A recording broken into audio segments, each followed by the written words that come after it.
नमस्कार, मैं आज खड़ा हूँ सावेरी क्षेत्र में, जो कि ग्रेटर नोएडा जो अथॉरिटी है उसके अंडर में आता है। और यहाँ पे एक नेगेटिव एरिया कर रखा है, जो कि 2018 में ये सावेरी कंस्ट्रक्शन बंद हो चुका था, जहाँ पे एक सावेरी नाले के पास एक बिल्डिंग गिरी थी, जिसमें कुछ लोग दबके भी मरे थे और उसमें कुछ लोगों की जो मौतें हुई हैं उसकी वजह से ग्रेटर नोएडा अथॉरिटी ने यहाँ पे बिल्डिंगें सीज कर दी हुई थी और यहाँ पे कंस्ट्रक्शन बैन कर दिया गया है।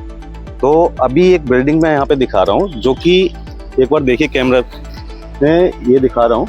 ये टीन शेड जो आप देख रहे हैं, इस टीन शेड में एक प्रॉपर्टी अभी 2025 में मार्च 2025 में इसका कंस्ट्रक्शन शुरू हुआ था, जिसमें एक रेजिडेंशियल एरिया होने के बावजूद भी यहाँ पर काम चल रहा है फर्नीचर के और कंस्ट्रक्शन वगैरह के साथ में। इसका जो काम चला है वो भी यहाँ पे प्रशासन की जानकारी में हुआ है, और जिसमें कि जो प्रॉपर्टी ओनर्स के बराबर में जो प्रॉपर्टी वाले रहते हैं इस रेजिडेंशियल कॉलोनी में, जो वृंदावन कॉलोनी है, इसमें यहाँ पे कुछ लोग रहते हैं जिनको इस प्रॉपर्टी से दिक्कत भी है, क्योंकि यहाँ पर दिन रात काम चलता है फर्नीचर का बनाने का, जिसके फर्नीचर की और आरा मशीन की जो आवाज़ होती है उसको लेकर यहाँ पे रात को 2-2 बजे तक इनको दिक्कत रहती है।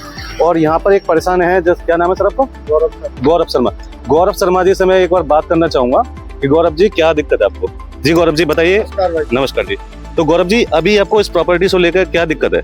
सर, हमें ये पता पड़ा था, ये मार्च लास्ट में इसकी रजिस्ट्री हुई है, जो ये टीन शेड का गोदाम है। मार्च 25 में रजिस्ट्री होने के बाद में 12 मई को इसमें टीन शेड डाला गया है जी। कुछ कॉलोनी के कुछ लोगों द्वारा इस पर आपत्ति दर्ज भी कराई गई थी, जो कि मैं आपको सबूत के तौर पर दे रहा हूँ। उसके बावजूद भी यहाँ पे एक टीन शेड नहीं रोका गया, फिर भी हम लोग शांत रहे। उसके बाद में जुलाई में इसमें सोफे बेड बनाने का कार्य स्टार्ट किया गया। हम लोगों ने आपत्ति दर्ज करी, उसके बाद भी हमारी कोई सुनवाई नहीं हुई। हमने फिर प्रॉपर एप्लीकेशन अक्टूबर से स्टार्ट करी है। तो अक्टूबर में जो आपने पहली एप्लीकेशन दी थी, तो वो आपके यहाँ की चौकी में दी थी या फिर कहीं? चौकी इंचार्ज को कई बार बताया गया है, वो ये कह के बोले ये मेरा एरिया नहीं है, इसको अथॉरिटी देखेगी। एक मिनट, ये वृंदावन कॉलोनी है और वृंदावन कॉलोनी पूरे सावेरी क्षेत्र की एक फेमस कॉलोनी है, और ये एरिया जो आता है वो भी आवासीय कॉलोनी है, लेकिन ये कॉलोनी भी सावेरी क्षेत्र के चौकी इंचार्ज की नजर में ही आती है जी। तो आपका चौकी इंचार्ज के नजर में ही आती है ये सब चीजें, लेकिन हमें ये बताया गया, बोले ये मेरे अंडर की नहीं है। अच्छा, ये चीजें मेरे अंडर नहीं है, ये ग्रेटर नोएडा अथॉरिटी को अपनी कंप्लेंट दो या कहीं और दो। आपने कहाँ कंप्लेंट? हमने एसडीएम दादरी को कंप्लेंट दी अपनी पहली, फिर डीसीपी साहब को कंप्लेंट दी। कल हम नोएडा डीएम को दे के आए हैं, उन्होंने थोड़ी कार्रवाई करी है। अब देखो क्या होता है। हम लोगों को धमकियां भी मिलती हैं आए दिन, हम अपना व्यापार बंद करके यहाँ से जा रहे हैं। किस तरीके की धमकी आपको दी जा रही है? धमकी ये मिलती है कि अगर मेरा काम बंद हुआ तो यहाँ रह नहीं पाओगे। अब हम किससे अपनी सुरक्षा मांगे? सरकार से मांगे, प्रशासन से मांगे या शासन से मांगे? अब हम अपना व्यापार बंद करके चले जाएंगे। हमें बस यही है कि आप जो नजर में आपके में अच्छा लगे वो आप करें। गौरव शर्मा जी, अभी आप यहाँ पे जो इस बिल्डिंग में रहते हैं, ये आपका अपना मकान है? जी, मेरा। और इस मकान के में आपके साथ में कौन कौन रहता है और वहाँ पे क्या क्या दिक्कत परेशानी आपको हो रही है? सभी लोगों ने कंप्लेंट दर्ज करी है, सभी के नाम फोन नंबर सब डीसीपी साहब की कंप्लेंट में दर्ज है। पड़ोसियों के जिन लोगों को दिक्कतें हैं, पूरी कॉलोनी में यहाँ अवैध काम कराए जा रहे हैं, लकड़ी का अवैध कारोबार है यहाँ पे। इसको कोई देखने वाला नहीं है, ना कोई पुलिस वाला, ना ही कोई बड़ा उच्च अधिकारी देखने वाला। अगर कहीं जाओ तो 10-10 दिन उनके चक्कर काटने पड़ते हैं। हमने ट्विटर पे अभी कल ट्वीट किया था, उसका नो रेस्पॉन्स है, कोई रेस्पॉन्स नहीं है। 1076 का कोई रेस्पॉन्स नहीं है जी। मुख्यमंत्री जी से हम कह रहे हैं, इस चीज़ को अपनी को रख रहे हैं कि यहाँ गौर किया जाए, सावेरी पे बहुत अच्छे तरीके से फोकस किया जाए। ये अवैध काम किसके द्वारा कराए जा रहे हैं और क्यों कराए जा रहे हैं?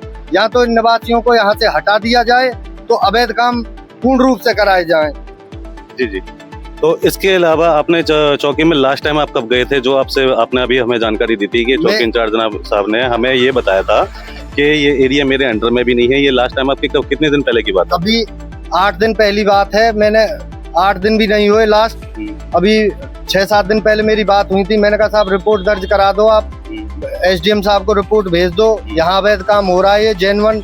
मेरा कहना ये है कि अगर यहाँ हम सब आवासीय कॉलोनी के लोग झूठ बोल रहे हैं तो आप स्वयं आके देख लो, मशीनें हैं नहीं है, शोरगुल होता है नहीं है। आप मेरे सीसीटीवी कैमरे की फुटेज देख लो, रात 2-2 बजे तक कार्य होता है, कोई सुनने वाला नहीं है, कोई देखने वाला नहीं है। ये कह के चौकी इंचार्ज कह दिया, बोले मैं एसडीएम साहब को अभी रिपोर्ट भेज दूंगा, अभी मेरे पास समय नहीं है, मेरी वीआईपी ड्यूटी लगी हुई है। और जबकि पिछले 60 दिन से आप एप्लीकेशन देखो, पिछले 60 दिन हो गए, 60 दिन से कोई कार्रवाई नहीं हुई, उचित कार्रवाई। ऐसा क्यों होता है कि अगर कोई आम आदमी इंचार्ज या चौकी या नियर बाई चौकी में ही जाएगा, अगर छोटी मोटी भी परेशानी होगी, तो ऐसा क्यों होता है कि चौकी से हटके उसे वो न्याय नहीं मिल पाता? और दूसरी बात, वो थाने भी जाता है, डीएम ऑफिस भी जाता है, उसके बाद ट्वीट भी करता है, उसमें भी उसको कोई अभी तक कोई न्याय नहीं मिल पा रहा है। तो ऐसा क्यों होता है प्रशासन की तरफ से? तो ये मेरा एक सवाल रहेगा प्रशासन से। तो इन लोगों को देखिए, इनके बच्चे भी हैं, परिवार भी है, कल को इनके साथ में जो धमकी इनको मिल रही है, तो अगर इनके साथ में अगर कुछ दिक्कत परेशानी हो जाती है तो वहां पे इनका जिम्मेदार कौन होगा? इसके जो बिल्डिंग के कंस्ट्रक्शन हुए हैं वो भी मुझे प्राप्त हुए हैं कि ये बिल्डिंग कंस्ट्रक्शन कब हुआ है, कैसे हुआ है, उसकी फोटो वीडियोग्राफी भी मुझे मिल चुकी है। तो एक बार मैं प्रशासन से इसका जवाब चाहूंगा। मैं आकाश अग्रवाल, कैमरामैन आदित्य सिंह के साथ, धन्यवाद। हमारी सुरक्षा की